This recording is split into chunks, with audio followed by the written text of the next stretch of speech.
Hi, everyone. This is Monica and Suzanne, Caregivers United, and we're here today to talk about bladder cancer and artificial urinary sphincters. Monica, did you have any idea there was such a thing? None. None until you told me. Okay, so let me explain this as best I can. Um, because of the bladder cancer, they go in and do a cystoscopy every 3 months, or they did, to see if the bladder cancer was back.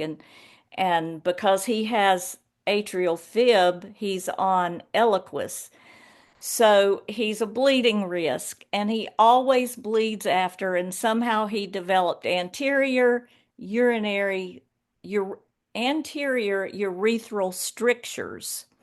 And so the doctor had to go in and do an insert an optilume, which is a balloon like catheter that goes in and it infuses the urethra with this drug that keeps the strictures from coming back. But all of that and all of the procedures and the radiation therapy from prostate cancer has caused him to be incontinent. And so he is up three, four, five, 6 times a night. Mhm. That's not good for him, and that's not good for me. So Dr. Bennett proposed an artificial urinary sphincter.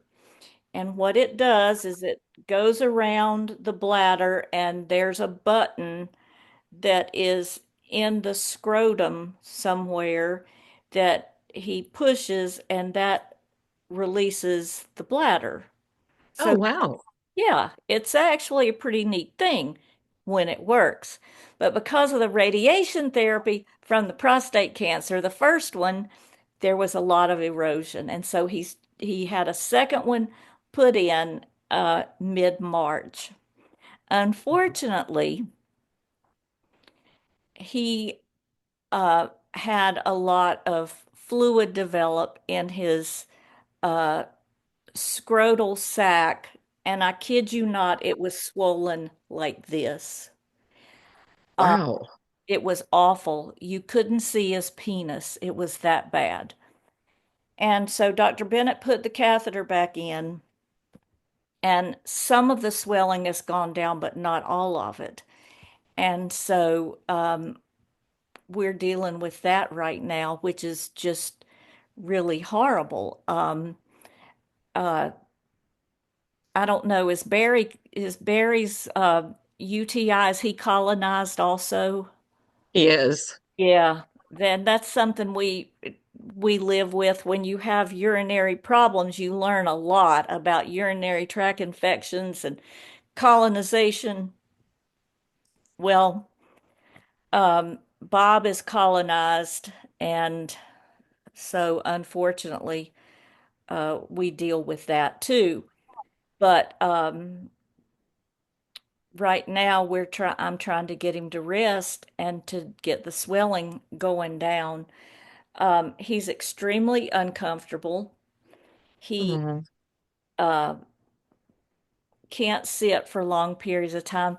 And when we did the video about, or maybe we didn't do it but you and I were talking about the pain pills Yeah. and levels of pain. And so Bob has a bottle of Tylenol, and I have put in there in his bottle of Tylenol two different types of pain pills. He has tramadol and he has Percocet. And so I've drawn him pictures.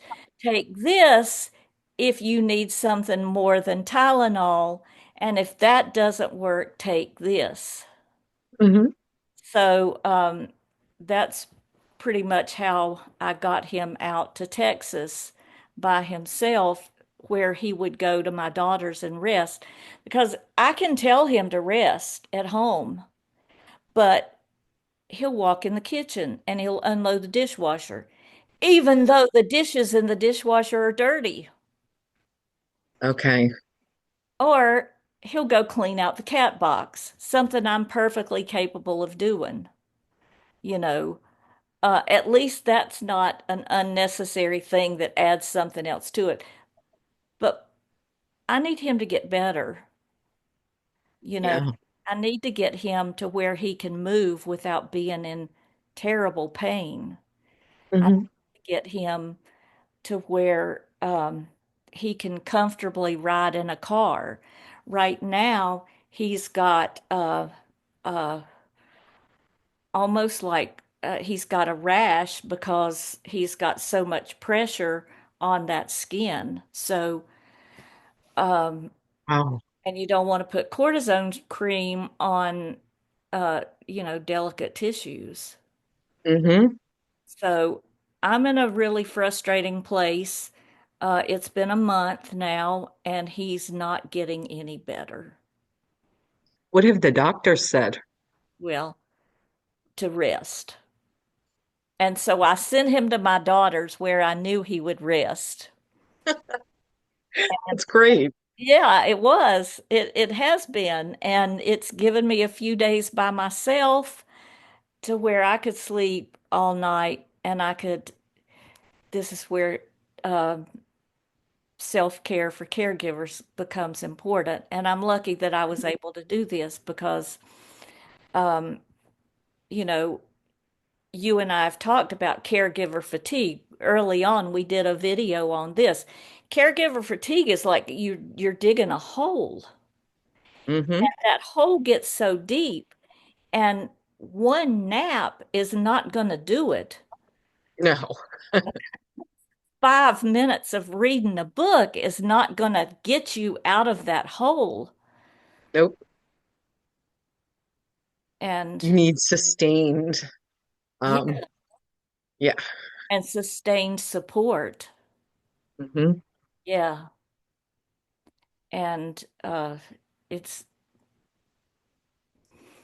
uh it's a constant struggle. And it's got to be frustrating for you as a caregiver knowing that he should rest and not and him not wanting to rest. Right, right. He is like the Energizer Bunny. And he really thought when we planned for him to come out here, uh, when we planned for him to come out to Texas, we planned for him to plant flowers in my daughter's uh, front yard. And we planned for him to do all of these things Hmm. that he loves to do, and he can't do any of them. Hmm. Oh, wow, I'm sorry about that. Yeah, yeah. But he is, and uh, we have finally gotten to the point where we realize he has agreed that we're getting close to selling the Porsche. And the Porsche was his 75th birthday present. And that's a story for another day, but do a um, we're going to do the farewell Boxster Bliss. And we're going to leave Macon and we are going to drive up to um, New River Gorge National Park and see my friend there who's a park ranger. Then we're going Aw. to drive up to Pennsylvania and we're going to see you and go to Lawn Yeah. Gardens. And then we're going to come down the eastern shore of Virginia and Oh, Chattanooga. beautiful. Um, we're going to go visit my great uncle's grave. And then we're going to go to a week-long storytelling festival on Ocracoke. Oh, how great. Yeah, then we'll swing back through to my mom's and see her, and then we'll come home. But that's the farewell tour for the Boxster. I love it. Yeah, it deserves a big going away. You know, he realizes his driving days are numbered, and we can talk more about taking away the keys at a later time. Yeah. Yeah. But I think that's a great way to kind of ease into that for both of you. Yeah, yeah. It's going to be hard. Yeah. We've had a lot of fun times in that car. We've had a lot, but you know, accepting limitations is hard. Yes. And you go through that with Barry, I'm sure. Oh, yeah. All the time. Yeah.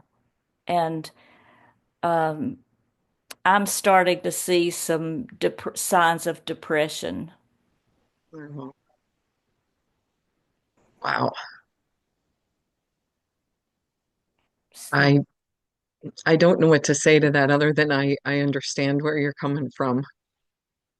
and you know what? That's the best thing I can hear. Sometimes that's the best thing. Yeah. You know, uh, we we have another session planned on the worst things to say to a caregiver.